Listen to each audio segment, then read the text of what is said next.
धन्यवाद, कोटि श्री प्रणाम है मेरी माता और सज्जनों, आप सबके श्री चरणों में मेरी असंख्य बार चरण वंदना स्वीकार कीजिएगा। आज तेरा तिथि है। दो शब्द जो आप जी की सेवा में अभी कही जाएंगे, इसके बाद ही तेरा तिथि का अखंड जाप शुरू हो जाएगा। दिन भर चलेगा, रात्रि को भी चलेगा। कल सुबह 7 से 8 श्रीमान पाठ जी के साथ इसकी पूर्ति होगी।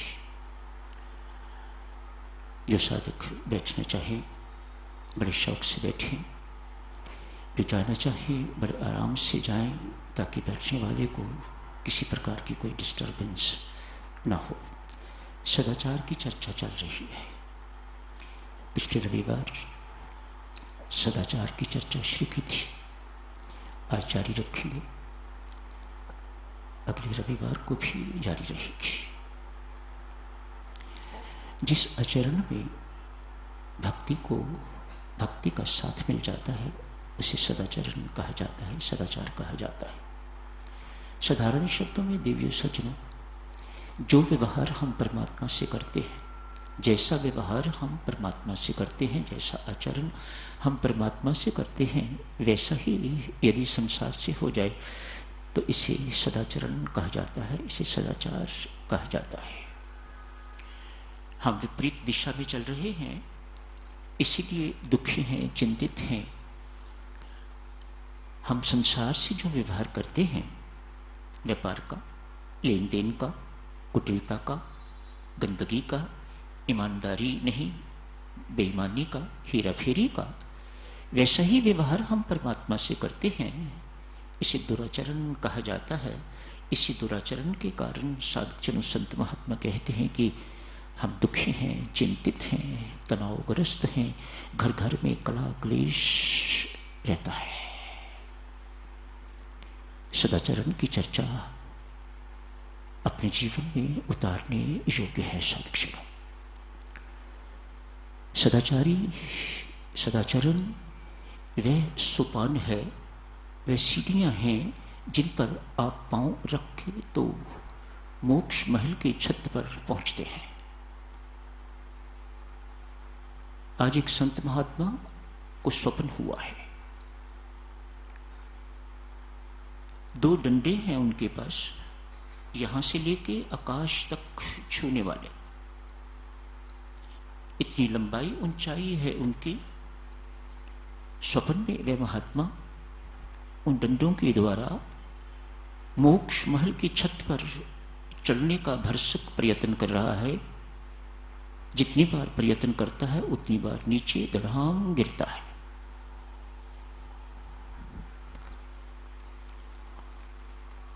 यह स्वप्न में सिलसिला जारी है। परमेश्वर की कृपा देखिए, एक वृद्ध इस दृश्य को स्वप्न में ही देख रहे हैं। संत को स्वप्न आ रहा है कि वे वृद्ध मेरे इस प्रयत्न को देख रहे हैं और मुस्कुरा रहे हैं। जब सफलता न मिली तो संत ने उस वृद्ध से पूछा, महाराज, मेरे पास ज्ञान के डंडे हैं, भक्ति के डंडे हैं, कर्म के डंडे हैं, योग के डंडे हैं, जो भी आप कहना चाहो, बहुत बड़े बड़े हैं, बहुत ऊंचे ऊंचे हैं, लेकिन मैं अपने लक्ष्य को प्राप्त नहीं कर पा रहा। मुझे मोक्ष महल है जो, उसकी छत पर पहुंचना है।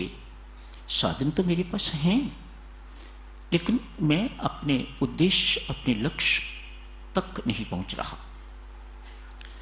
मुस्कुरा के वृद्ध कहते हैं, महात्मा जी कभी पहुंचोगे भी नहीं। क्यों महाराज, ऐसा क्यों कह रहे हैं?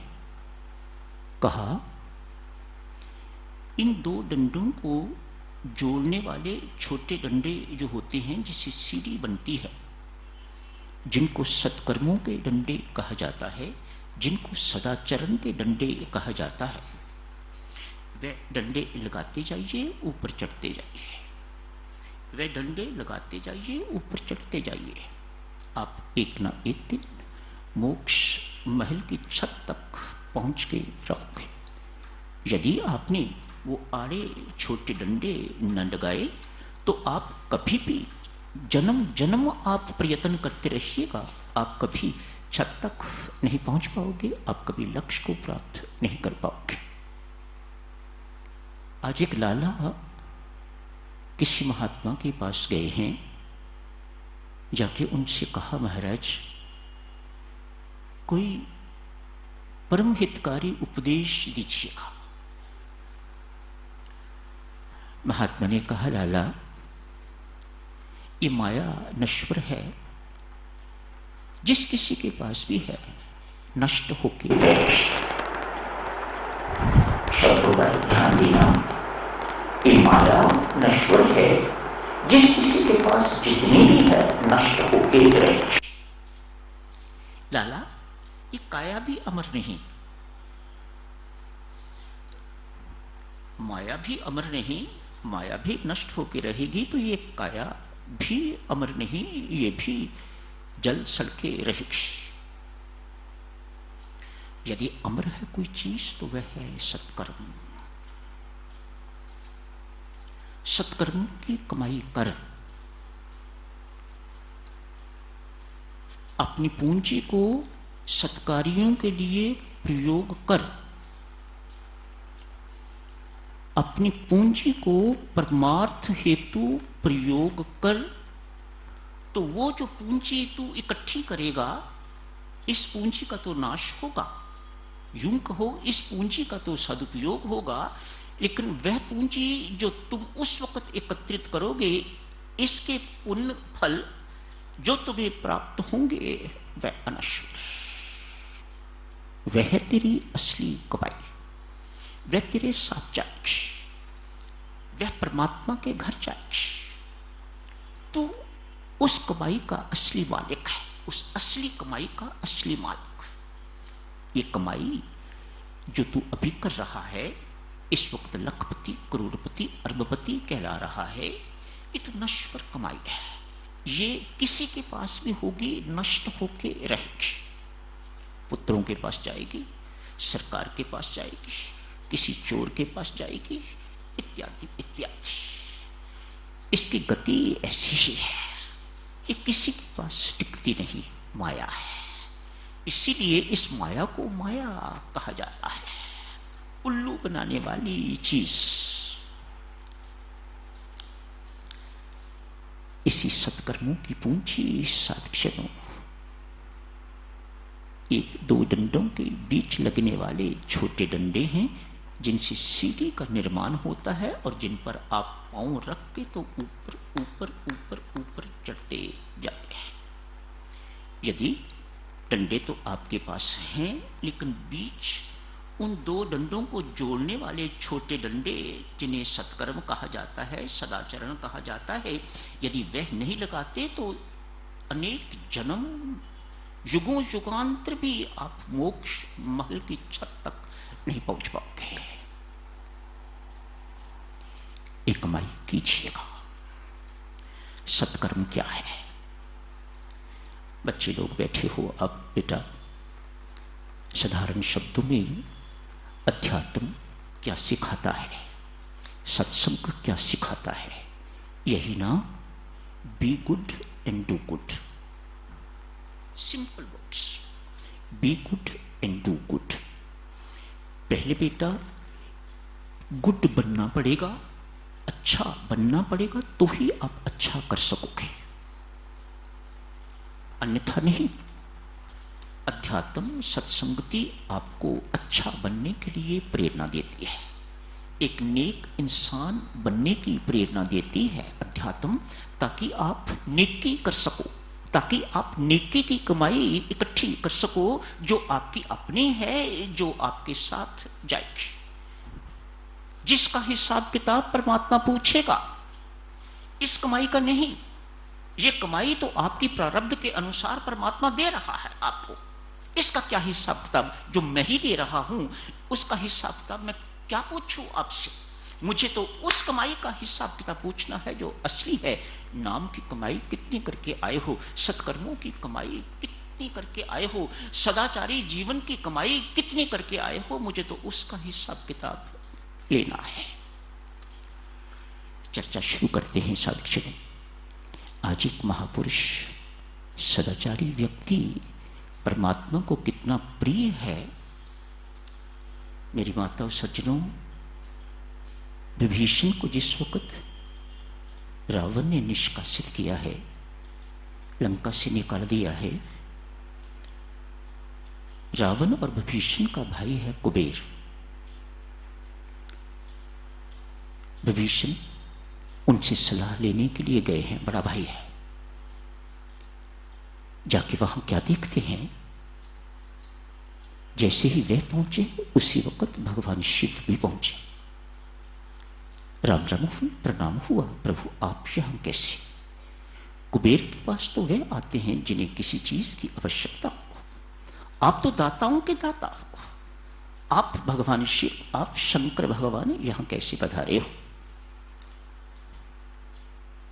भगवान शिव कहते हैं, भाई मुझे भी लोभ है, मेरे भक्तों की कामनाएं तो मर जाती है, वे तो निष्काम बन जाते हैं, उनके अंदर किसी चीज की चाह नहीं रहती।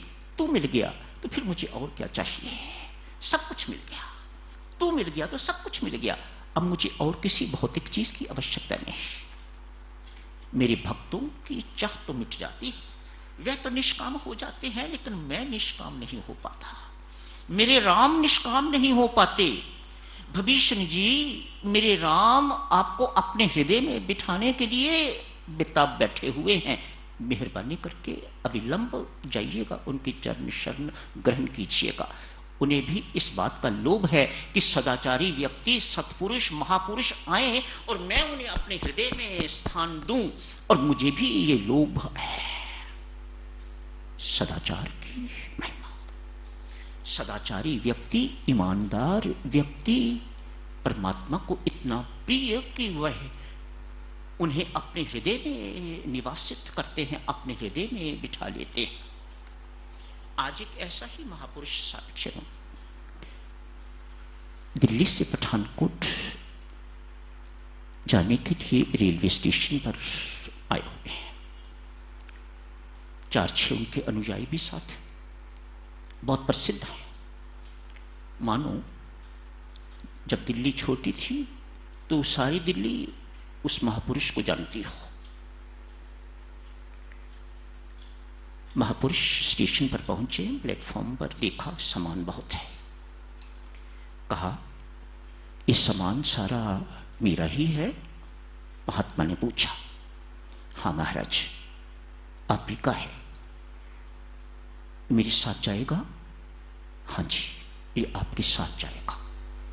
क्या इसकी बुकिंग करवा ली है? मुझे लगता है कि ये सामान एक्स्ट्रा है, ये सामान ज्यादा है, जितनी मुझे इजाजत है साथ ले जाने की उससे ज्यादा है, मेहरबानी करके इसकी बुकिंग करवाइएगा। गार्ड साहब पास ही खड़े थे, वे भी जानते थे। स्वामी जी, महाराज क्यों चिंता करते हो, मैं साथ जा रहा हूं, गाड़ी में मैं साथ हूं, अतएव आपको किसी प्रकार की चिंता करने की जरूरत नहीं, मैं जो बैठा हूं।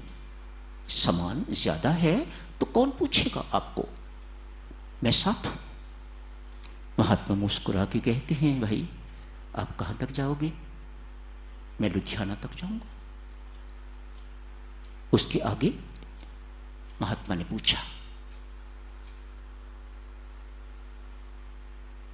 उसके आगे क्या होगा?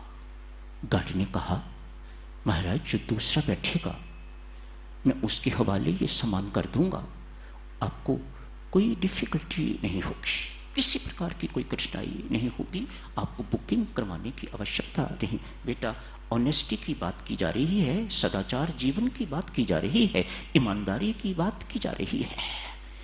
व्यक्ति ईमानदार है तो पवित्र, नहीं तो बेईमान। ऐसी मोहर लगती है, छोटी सी बात के कारण ऐसी मोहर लगती है, जो ऐसा कलंक लगता है माथे के ऊपर कि उसे मिटाया नहीं जा सकता।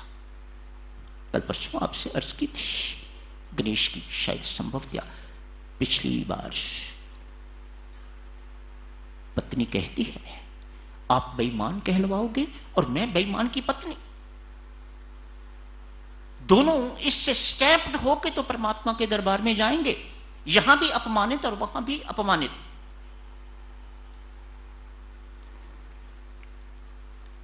महाराज आपने पठानकोट तक ही जाना है ना, ये कार तो जम्मू जाएगा, आप क्यों चिंता करते हैं, आपका सारा प्रबंध हो जाएगा।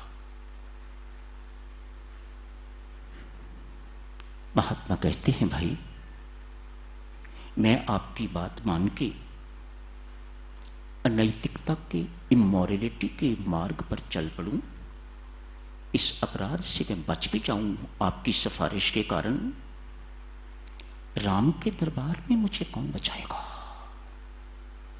ये जीवन यात्रा बेटा लुधियाना या पठानकोट तक ही खत्म नहीं हो जानी, ये जीवन यात्रा तो तब खत्म होगी जब मैं राम के दरबार जाऊंगा, वहां मुझे कौन जाके बचाएगा। अवाक, अनुयायी भी अवाक और गार्ड साहब भी अवाक।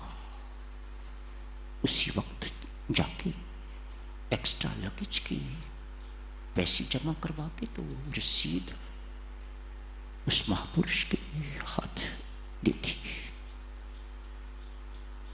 आलोक, यदि ऐसा ना किया होता आज उसकी कहानी ना सुनाई जाती। हमारी कहानी कौन सुनाएगा, बेईमान की कहानी कौन सुनाएगा, हेराफेरी करने वाले की कहानी कौन सुनाएगा।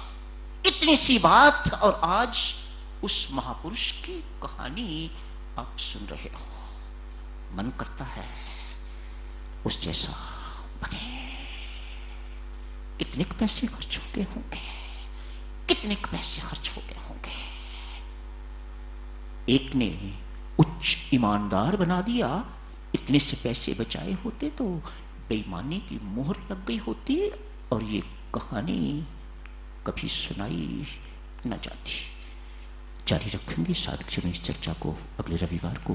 आज यही समाप्त करने की इजाजत दीजिएगा।